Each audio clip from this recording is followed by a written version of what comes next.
This is the 18th lecture of the course MTH 204A for section B. Recall that in the past few lectures we are talking about classifications of groups of order PQ, groups of classifications of P groups where P is a prime, and then as I said that we can when in general classifying P groups is a very difficult task, but however when P is the order is small we can do that. In this course we will see the classifications of groups of order P square and P cube. For P square we are done. For P cube we have classified all the non-abelian groups. Now for the abelian ones, in fact for any n, all the abelian groups of order P to the power n, that they can be classified completely, and that actually follows from a more general theorem called the structure theorem for finite abelian groups, which we will see in this lecture. So before getting into that, I would let me recall for you some basic facts about direct product of groups. So let G1b to Gn are groups, not necessarily finite. Then we can talk about the Cartesian product. So that becomes a group with respect to component wise operations. Component wise addition operations, which we usually call multiplication.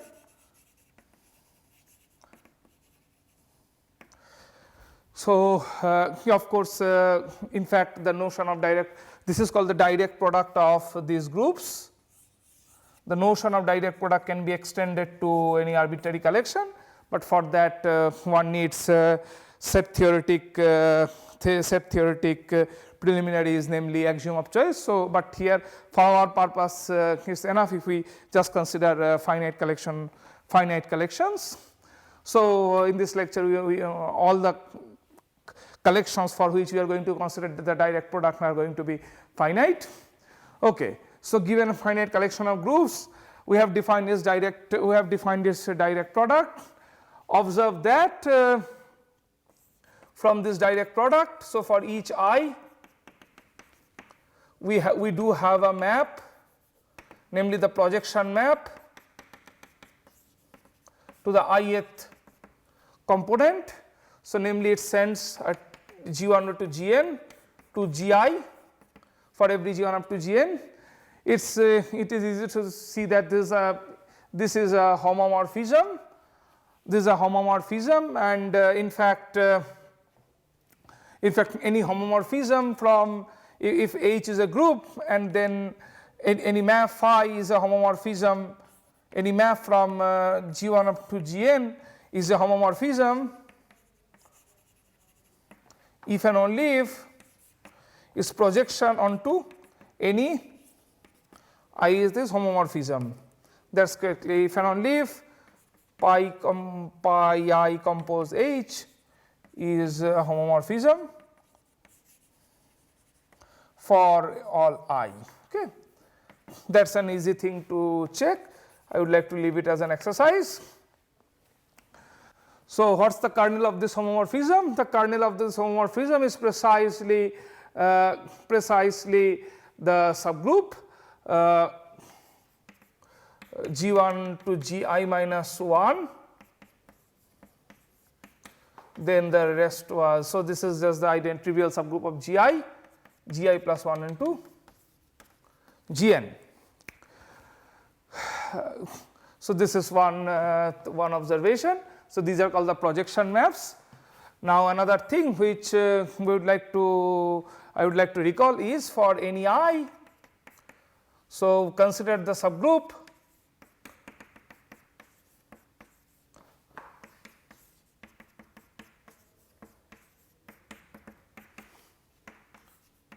okay. So basically this is the collection of all elements in this direct product whose except the ith component all the other components are identity. So this is a subgroup of Gi, in fact a normal subgroup that you can immediately check. This is a normal subgroup, and so and also furthermore, so these are the many things which are quite easy to verify. Maybe most of them are in fact obvious. So this, so if we call this as let us say gi tilde, so from gi to gi tilde we have a natural isomorphism sending each x to 1 1 1 x and then again 1. Okay, it's a very natural isomorphism. Therefore, it's a canonical isomorphism. In view of that, we can identify gi tilde for each I with gi. So once we have done that, so after this identification we can safely say that gi is a subgroup of gi is a subgroup of the direct product, and furthermore in fact gi is a normal subgroup. So remember again here when we say this to be technically correct, so set theoretically this is not a true that is contained in that. What here whenever I write this I mean that gi is identified with its copy inside the direct product. So each gi is a normal subgroup of g, and also I would like to emphasize the following, that since it is a normal subgroup, it is legitimate to talk about the quotient group, and the quotient group is easily seen to be isomorphic to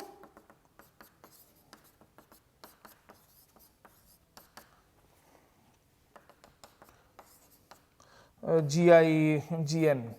Okay, that is again very easy to verify. What you do is, so in fact this component I can immediately, so what we can do is you can take any tuple and simply remove its ith coordinate, then that map will be a homomorphism whose kernel will be precisely gi. So this is what we are going to have. So these statements are, I would say, quite obvious. Next thing which is also quite obvious here is the following, that after this identification, namely whenever we are having a class of groups, and then after this identification about these GIs, we can observe the following. That the first observation is, of course, as I have said, each GI is a normal subgroup of G.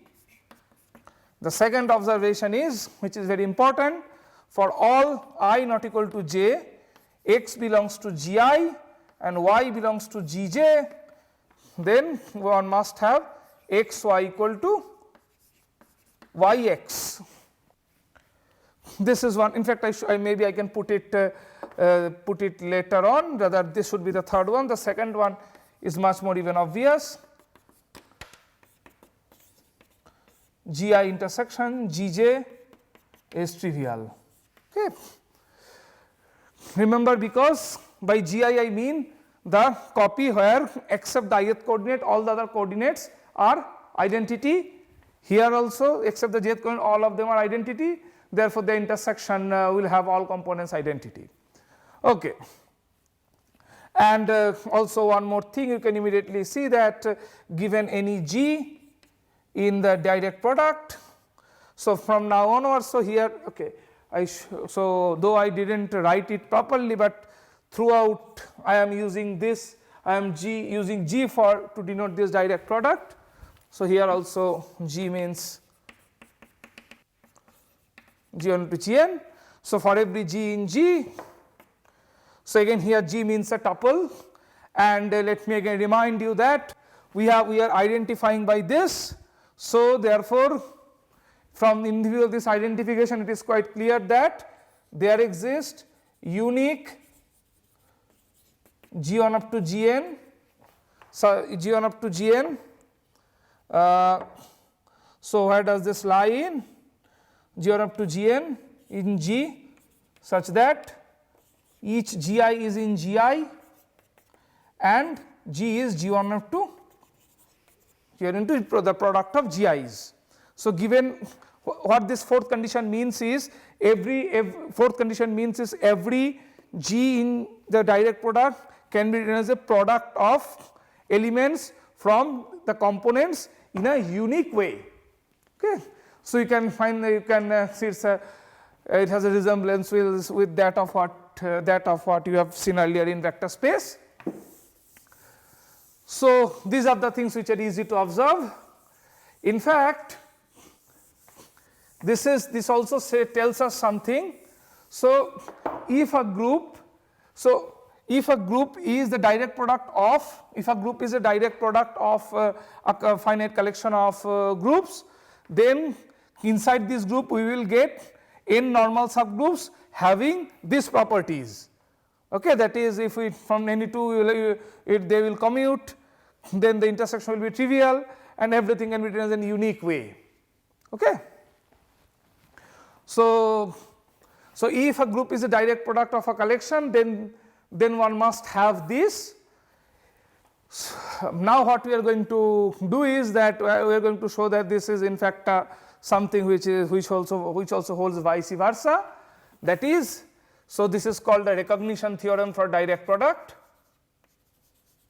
Okay, before that I want to tell you that when the n is 2, then as we have already seen, the direct product is a special case of semi-direct product, but certainly not for any general n.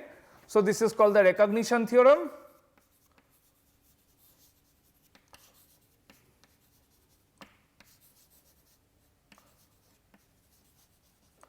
What does it say? It says that, so it says let G be a group and G1 up to Gn are normal subgroups of G such that the following three properties hold. First thing is, let me write it, that given any G in G, there exists G1 up to Gn in G such that Gi is in Gi for all I, and G is equal to G1 up to Gn, the product. The second thing is the intersection. So, like not only the intersection of the ith and the jth one is true, you can also see that the intersection between Gi and the product of all other Gj's, that is also trivial, because here you have exactly all the tuples which are having I except the ith coordinate, all other coordinates identity, right. And now if once you come here, any typical element here will have, like its ith component has to be identity. Therefore, in the intersection all the components will be identity. So this is the second condition, that for every I, one must have Gi intersection, the product. So this is the product inside the group, namely it consists of all elements which are products of this form, G1, G2 up to Gi minus 1, Gi plus 1, Gn is trivial. And so these are already I have assumed that these are normal subgroups, and then furthermore the thing is that this one holds, that is well, it says there are several ways to write that. Maybe we can put it in this way: for every I not equal to j, x belongs to Gi and y belongs to Gj, implies x y equal to ix. So suppose for a given group we are having a collection with these three properties, then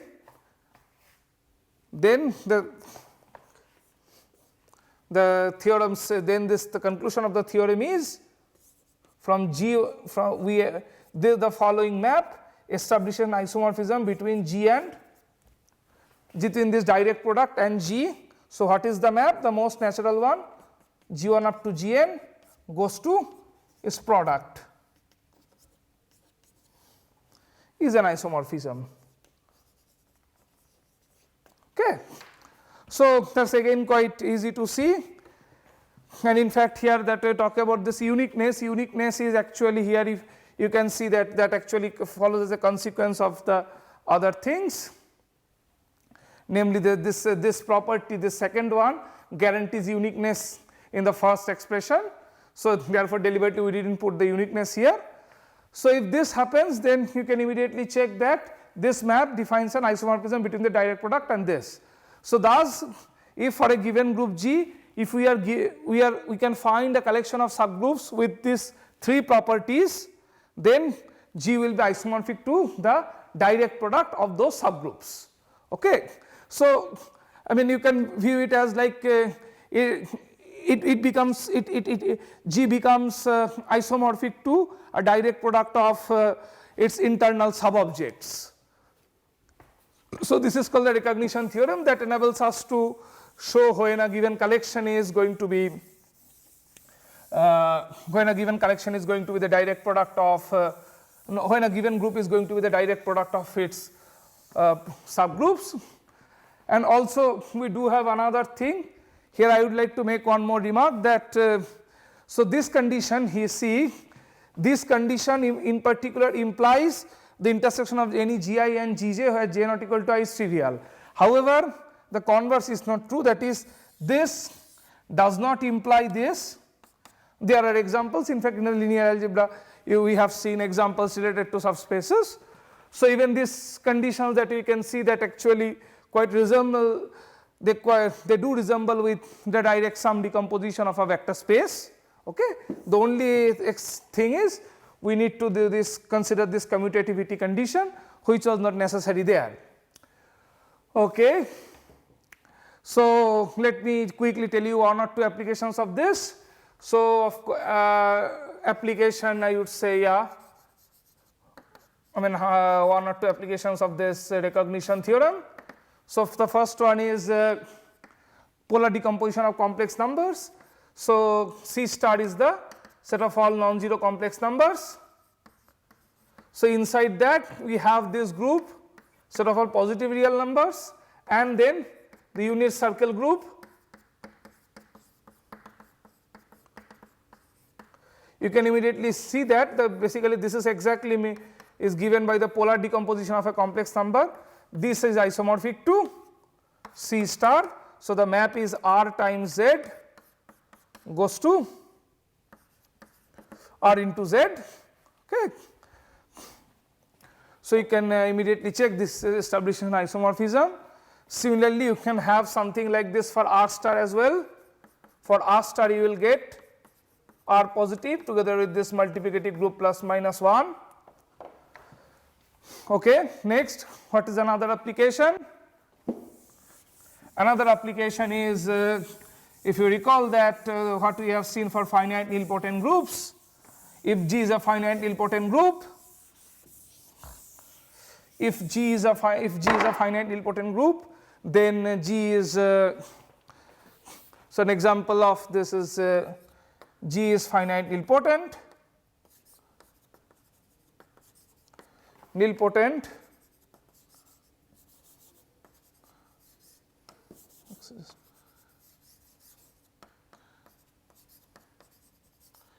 G is finite nilpotent, then G is the product, G is the isomorphic to the product of its silo subgroups.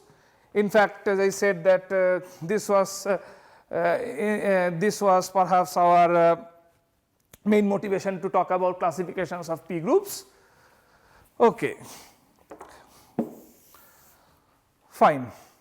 Before I before I start talking about the structures theorem, I should talk about 2 more things. One is that if given a collection G1 up to Gn, suppose that for each I have a normal subgroup Hi, then H1 up to Hn, their direct product is going to be a normal subgroup of G1 up to Gn, and in fact the quotient, so I should use a shorthand notation. So that is how you can write product. That is easy isomorphic to this factor groups. This is one thing. Another thing is regarding the center. So all these things are very, I mean, in fact most of the statements as I said are obvious. You just need to do a routine verification, hence I am leaving that to you. The second thing is about the center of the product. There is nothing but it becomes the product of the center. So in fact, as I said, these things I have used earlier in the earlier lectures. right now I am just reviewing the basic facts of direct product, is a quick review, hence I am just assembling this. So, this is what we have in fact proved as a equivalent criteria. G is finite group, nilpotent if and only if this. Okay. So, in particular every finite abelian group, so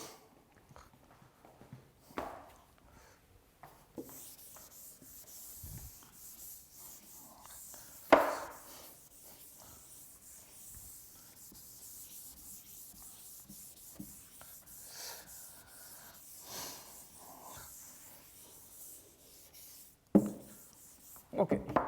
So, in fact we have proved every finite abelian group in a finite abelian, since it is nilpotent, a finite abelian group is a corollary.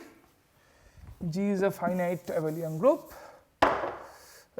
G is a finite abelian group.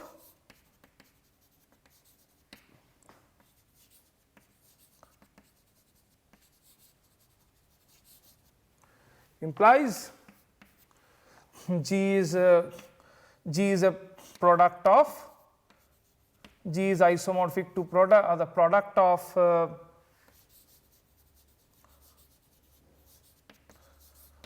abelian P groups.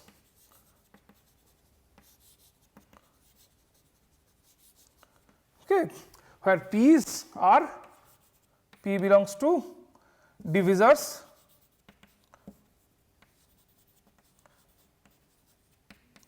of order of G. So, therefore, in order to classify all finite abelian groups, it is enough to classify all abelian P groups, okay, because it is just their product. So, we will do that. So, we are now going to get into the structure theorem. Structure theorem. So, first let us do it for P groups, then we will write down the statement for any general finite abelian group, which is nothing but just the repetition of this. So, let us begin with a finite group G, let P be a prime and G be a P group. Of course, then like as we have just seen that it suffices to classify all abelian P groups. So, therefore, here right now let us begin with P groups, then the rest is just a copy of what happens to each of the silo subgroups. Let G be a P group, abelian P group,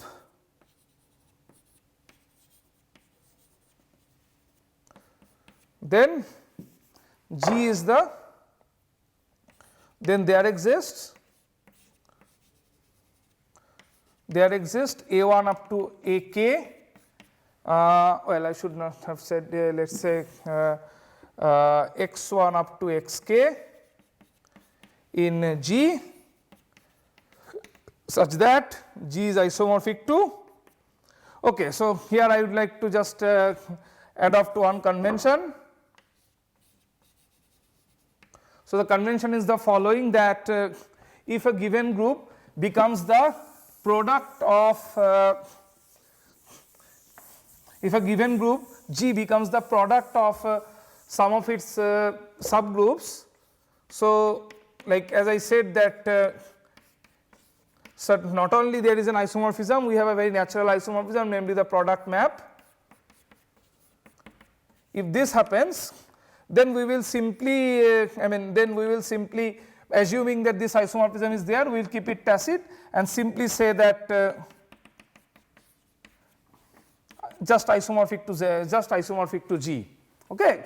So, remember, unless otherwise said, whenever I say this whenever I talk about such an isomorphism, it is tacitly assumed that the map is the natural product map, such that, okay. Another convention I should adopt, that if each Gi is abelian, suppose for a given collection, if each Gi is abelian, then instead of this I will simply write this direct sum notation and call it the direct sum of abelian groups. Remember that in general direct sum and direct sum only it makes sense for abelian groups, okay.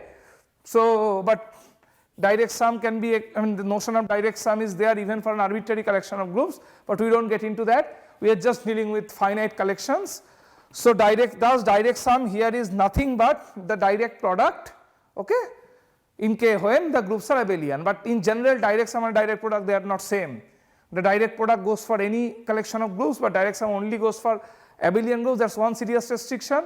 Also direct sum is very proper subgroup of the direct product. But again in this case we do not have to bother about that because we are only dealing with finite things.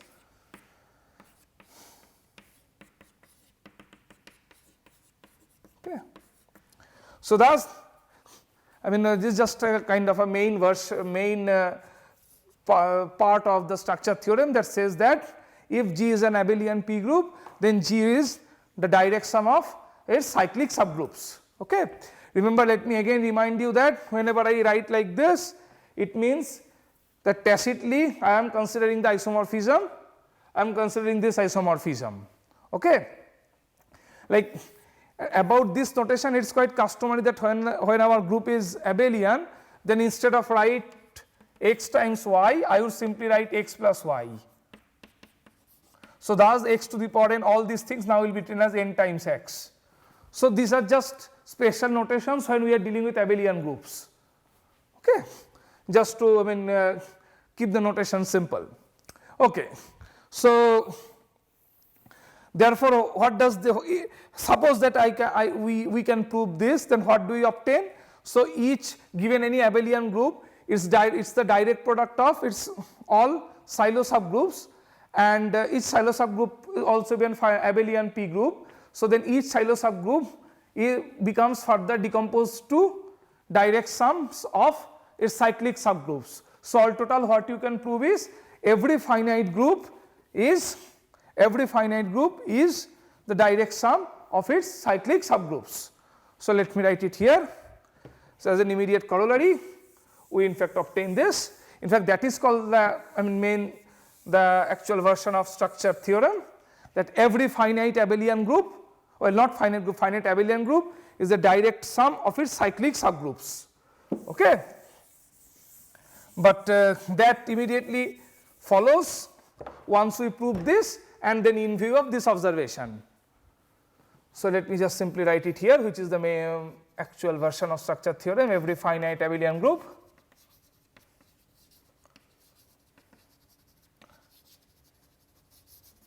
is isomorphic to or isomorphic to a direct sum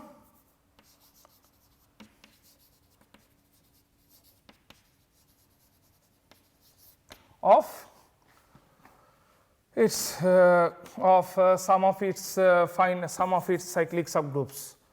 I can say all, of course, sum of its cyclic subgroups, or in mathematical terms the statement looks like that given any G there exist elements such that the G is isomorphic to the cyclic sum. Okay. Of course the question will come up that are the cyclic summands, are they unique? So you can immediately see that no, these are not going to be unique. For example, if we take any Klein 4 group, let G be a Klein 4 group, let I think that's right K4, consider K4. Here you see that if you take any two elements in K4 of order 2, then K4 becomes isomorphic to this. So the factors, this cyclic factors need not be unique. However, there is still some kind of uniqueness which I will come after proving the existence. So far it is quite clear that if we can prove this, then from that this will be an immediate corollary, because each silo subgroup now can be written as a direct product of cyclic subgroups. So therefore all total we have a decomposition of G of the given finite abelian group into cyclic subgroups. All right. So how to do that? We will use induction, which is one of the most influential techniques in finite group theory. So how do we do that? So In this case, let's for a motivation, so here we have assumed G to be a abelian P group. So therefore, all these will be also P groups and they are cyclic. So basically you can arrange this, so this is isomorphic to, this x1 is isomorphic to some P to the power a1z, and then x2 is isomorphic to some P to the power a2z,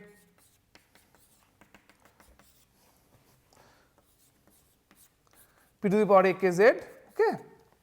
Remember that again I have told you that this decomposition is not unique in general, not only just up to a rearrangement of the factors, also the factors could be different. Okay. But however, I mean structurally the G should look like something else, look like something like this, and of course we can rearrange the terms in such a way that this A1 up to AK they are put in an increasing order. That can be done, right, by changing the terms here. So the uniqueness that I am going to talk about is the uniqueness of these AIs. So given a, let us take a abelian P group, given an abelian P group, then whichever subgroup you consider, from that you get a decomposition like this, and these AIs are uniquely determined by G. That is the kind of uniqueness we are talking about. Again, we will prove that. Let's try to first establish the existence. Recall that if G is like this, where we have arranged the terms in such a way that AK is the highest one, then in this group it is quite clear that the highest order that an element of G can have is P to the power AK. So that immediately tells us, given a group G, how to get this AK. So we consider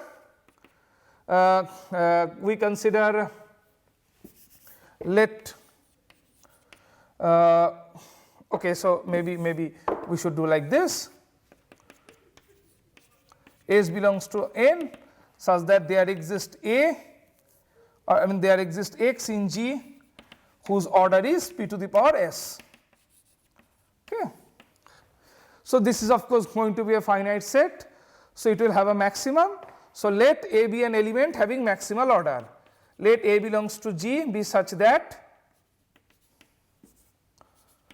this is such that, so we let's denote A, let's denote here AK by okay, to begin with I think it's not so appropriate to write AK, but however write it something as, let's say L, let L to be the maximum of S, right, L to be the maximum of S such that, and of course there will be an element whose order will be P to the power L. Okay. Okay. Now we have to get the previous factors. So how can we do that? Remember that if we somehow can quotient the entire thing by this quotient this direct product by this summand, then whatever will be left out is the rest. So therefore our strategy would be, I mean it will continue like this. That should be, I mean that's what we feel that our possible strategy should be, that pick up the highest order element, then further consider the quotient, then get a decomposition. So this going further and further, and similarly that's exactly is formally put as induction. So that's what we will do. So we consider G modulo A, this is order strictly less than that of G. So by induction hypothesis there it must be look like B1 B2, let's say BR. Remember here the elements are cosets, so therefore we need to put a bar here, okay, where B1 B2 BR are in G. So by induction hypothesis this is not going to happen. Therefore from this we are quite tempted to conclude, then we would like to have something like this.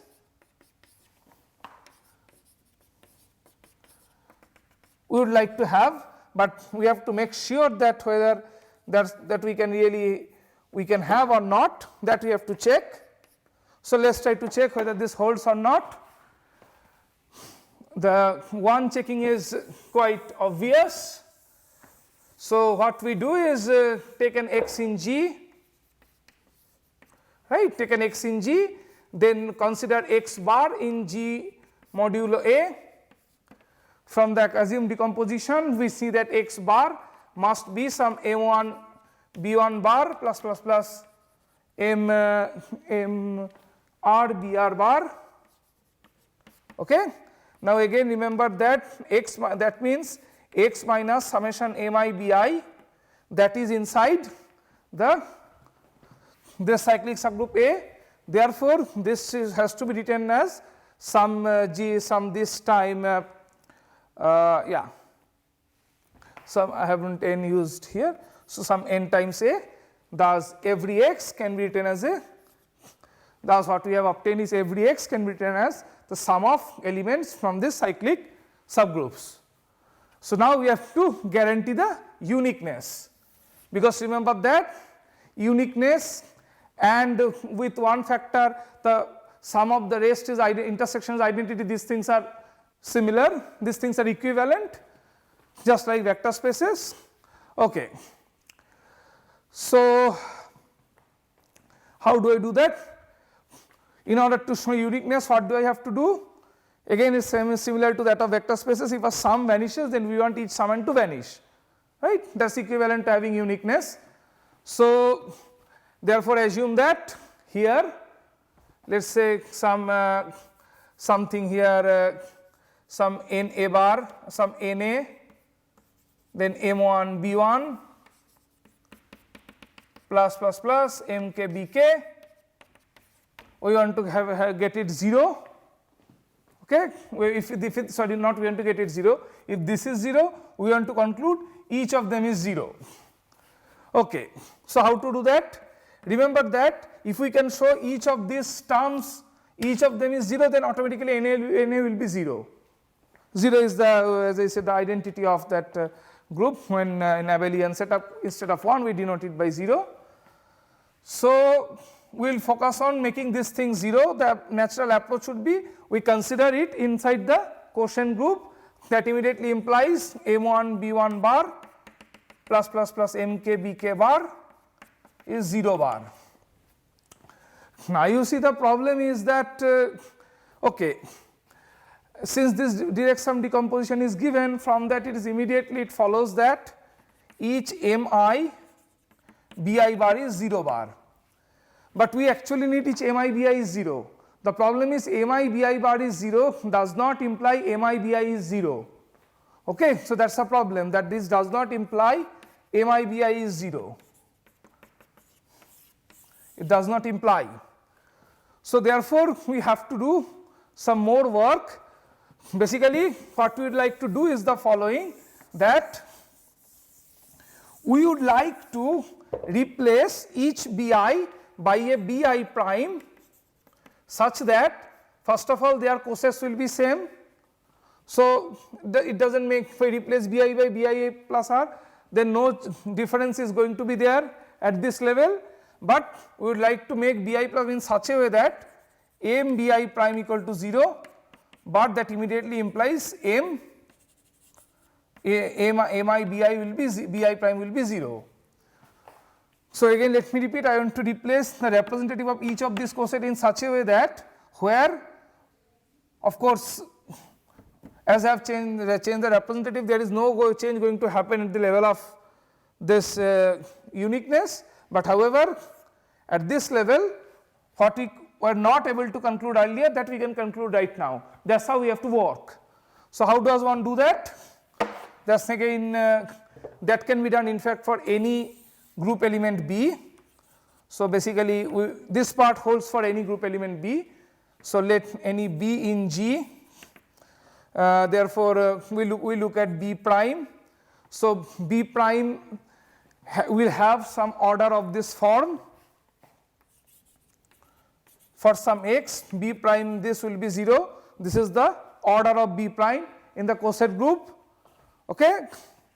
Now, like it's in 0 bar, what does that mean? It's some multiple of A, and A has order p to the A has order L.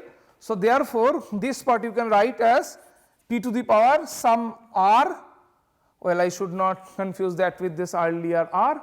So p to the power, let us say some t times m times A, where of course p to the power, I mean t has to be less or equal to L. Okay, that must be there, because if it is greater than, if this is L higher than, then this part will be automatically 0. So like because the cyclic subgroup of A generated by A contains elements of the form A square and up to p to the power LA, right. So the multiple can be written like this. Now we have exactly two possibilities. If t is L, then like we are done, because as we have assumed that unless this is S, it doesn't p to the power, yeah, so unless it is S, it doesn't lie in the coset of it doesn't lie in the subgroup generated by A. So if t is L, then certainly B is going to be the order, p to the power S is going to be the order of B as well. So then p to the power SB will be 0, right. I repeat, if the last thing L is T, then order of B becomes exactly p to the power S. Okay. Thus we are really able to, okay, so here the assumption we had was, so from this we can immediately conclude p to the power SB is also 0, which we want. Now we have to deal with the other case. If T is less than L, then observe that what we can do is, since T is less than L, if we multiply both sides by p to the power L minus T, let us say p to the power L minus T plus S, B will be p to the power L times Ma, which is 0. So thus, and it is not, so 0 cannot be achieved by any power smaller than this, because then this term will survive, right. This term will survive, the right hand side will not be 0 if T is in this case there. So thus this is going to be the order of B. Now L is the highest order of an element, so it immediately implies this quantity L minus T plus S, L minus T plus S is less or equal to L, that forces S less or equal to T, that forces S less or equal to that forces, sorry, yeah, T less or equal to S. Okay. So then we are in a situation to say this, consider this element p to the power T minus S times M times A, let us call it B prime. Of course, for this B prime, coset of B prime and coset of B are same, and on the other hand, what is the order of B prime? The order of B prime, you can immediately see it has to be exactly S, p to the power S in fact. So thus, given any B, we can make this happen, that is, so given any B, since I do not have much time, I would like to leave it, I mean you may, if you find some small verification is missing, you can do that on your own. So given any B, we can do the following, given any B in G and there exists B prime in G such that coset of B equal to coset of B prime and MB prime is 0, MB implies MB prime is 0, that we can do, okay, because this happens means the order of B prime divides M, then we reduce everything to like in the earlier case, and then from that it also, yeah, so this is an immediate implication of what we have just discussed. So thus we have finally established that by means of induction, given any abelian P group, there exist cyclic subgroups for which it can be written as a direct, cyclic subgroups such that G decomposes to the direct sum of those subgroups, and structurally we will be having something like this. So put everything together, the existential part we can prove it like this, that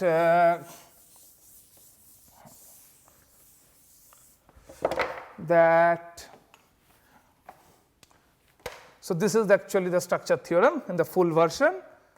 Suppose G is a finite abelian group, let us say P1 to the power, so here something is there which I do not care, Pk to the power something, G is a finite abelian group.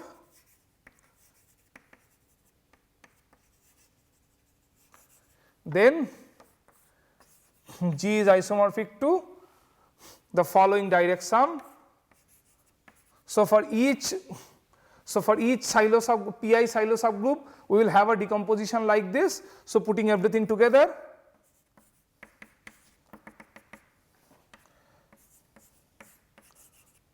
A1 N1 Z. So this is for, then similarly we will have P to the power A1 A21 Z.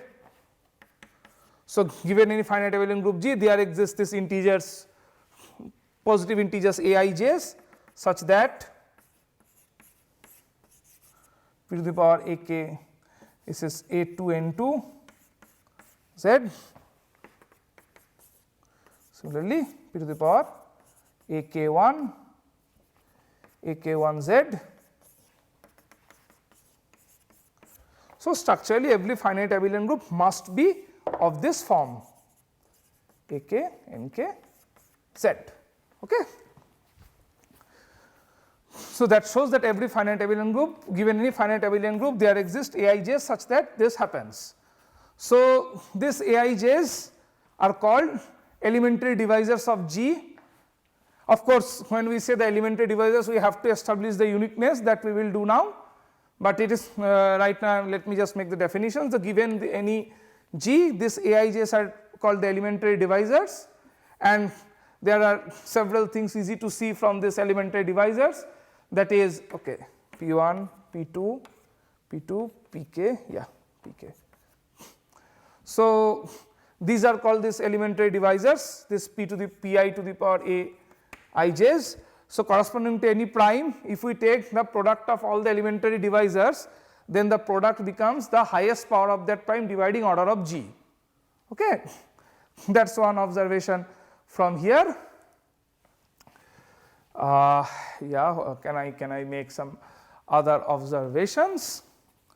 Okay, and we can also of course arrange this factors in such a way that the exponents are in the increasing order. So therefore corresponding to any prime pi, the corresponding to any prime pi,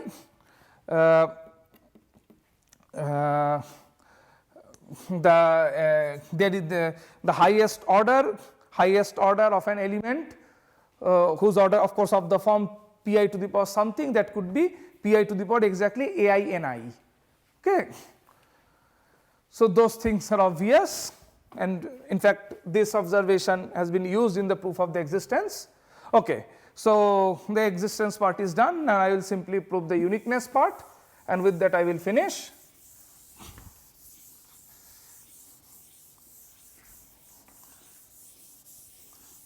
For the uniqueness part, again the hint is, suppose like a group which is isomorphic to the direct sums of two direct sums of this kind of things.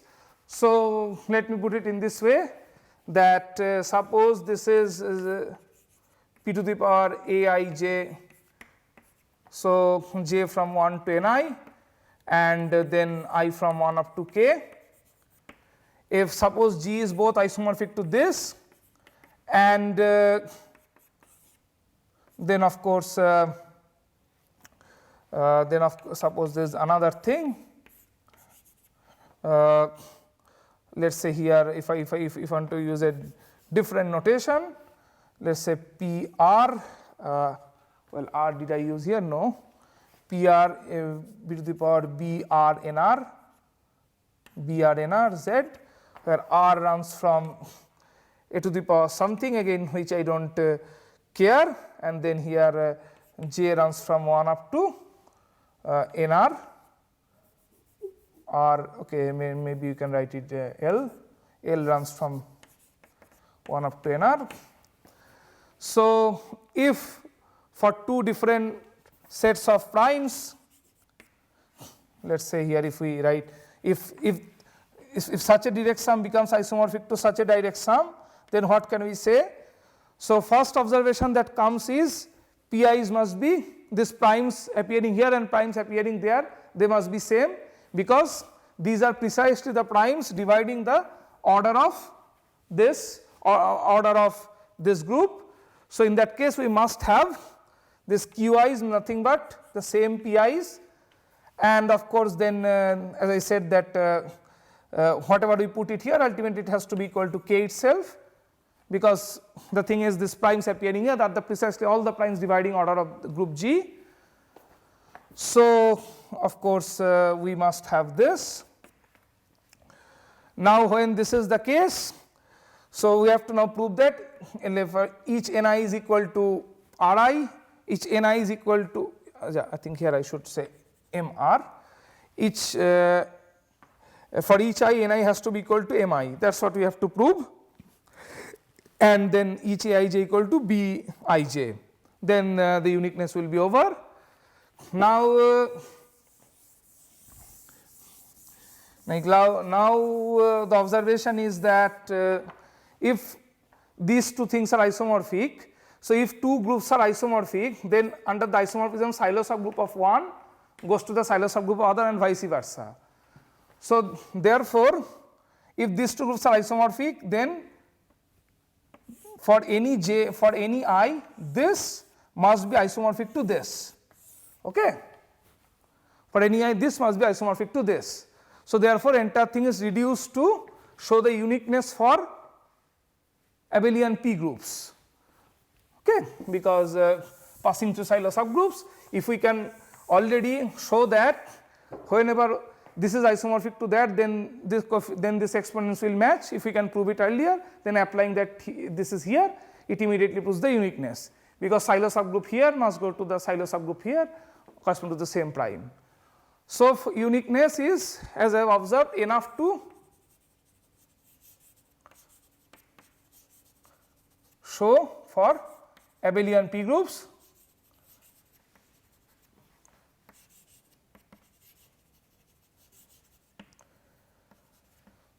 So, how to do that? So, therefore, now we are having this situation.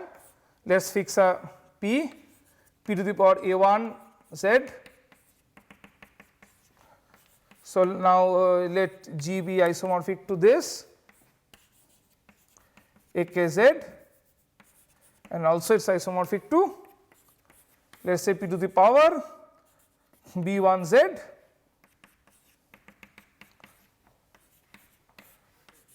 p to the power b lz, let us say, and always like in order to ignore the arrangement of the factors, we can arrange them in such a way that a1 is less or equal to ak and b1 less or equal to b2 is less or equals to bl, that we can do. So, in this situation we will now prove the uniqueness. I will give a sketch and rest that leave the rest as an exercise.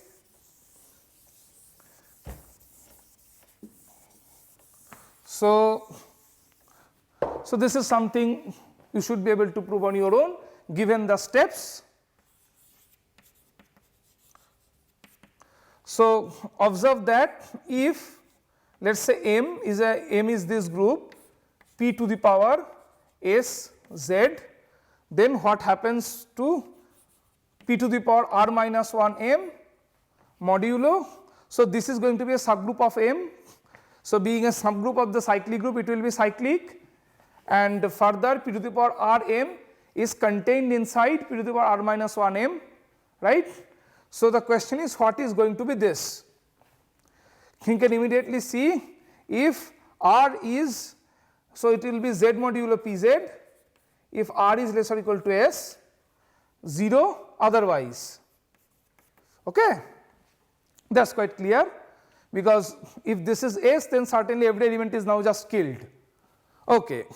So, under this observation what we should do is, let us first take this, then what we compute P to the power S minus 1 G by P to the power S G. What is that isomorphic to? So, this isomorphism things are obvious, so I am leaving the routine verifications to you. So, basically it will be the same applied on each of these factors. So, therefore, ultimately some G copies of Z modulo Pz will be surviving, right, possibly some copies will be surviving, it may happen that no copy will survive, namely this if R is greater than Ak, then I mean P to the power R G means immediately all elements will be killed. So, P to the power, so this if S is greater than Ak, then P to the power S minus 1 by this will be simply 0, but otherwise some copies will survive, and number of copies that will be surviving is exactly the number of terms in these sequences which are the number of terms in these sequences which are greater than S. So, this is number of AIs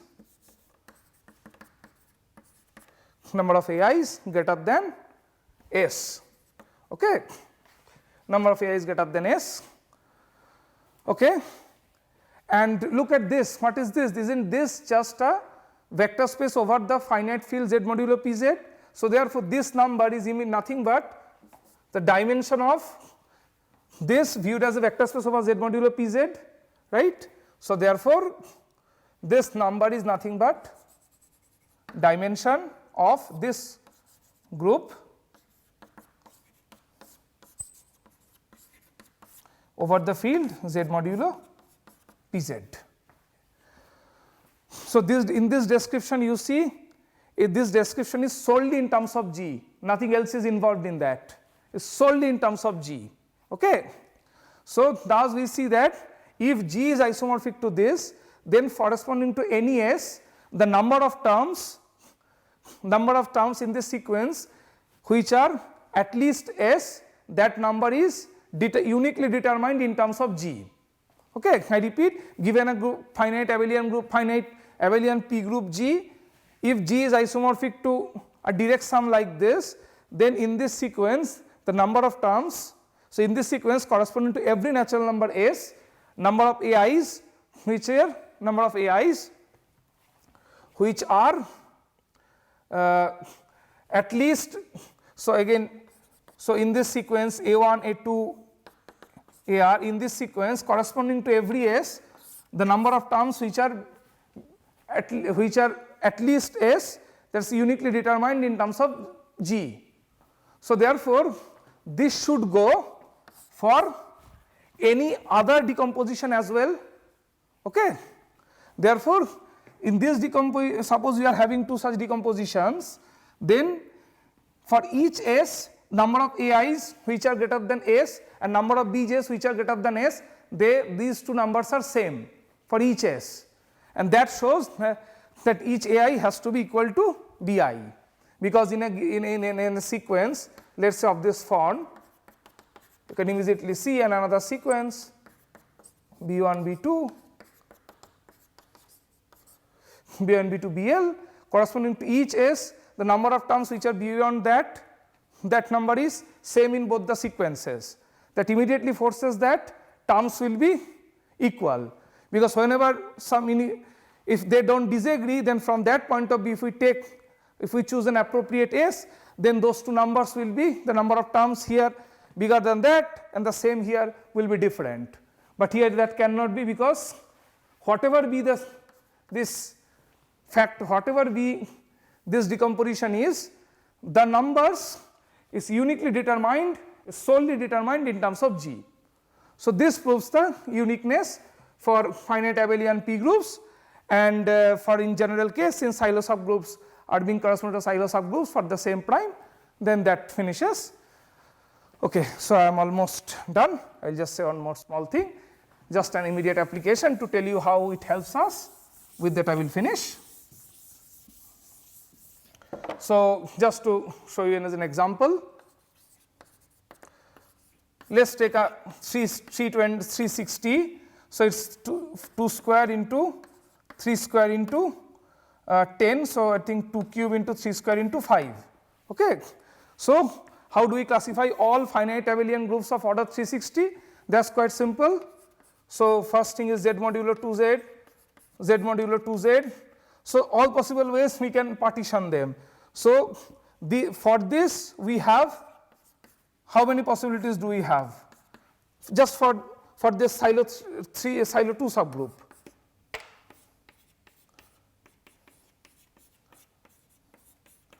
Perhaps we do have this only these many possibilities, right? And then with that, let us say here, so for silo 3 subgroup, how many possibilities do we have?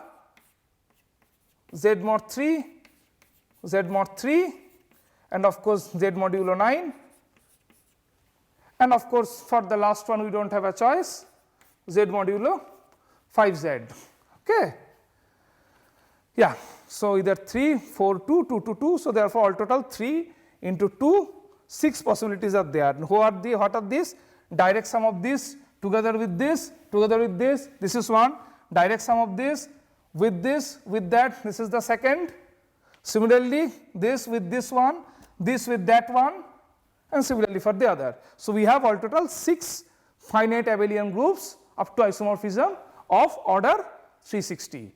So I mean, by example, it is now clear that how to, I mean, given an order, how to classify all finite abelian groups up to that order. We just do the prime factor decomposition, and then for each of the prime powers, we have to consider all the possibilities. Okay. So with that I finish this. Yeah. So this is the last lecture before the mid semester exam. So the syllabus for the mid semester exam is up to this structure theorem for finite abelian groups. Okay. So with that I am done.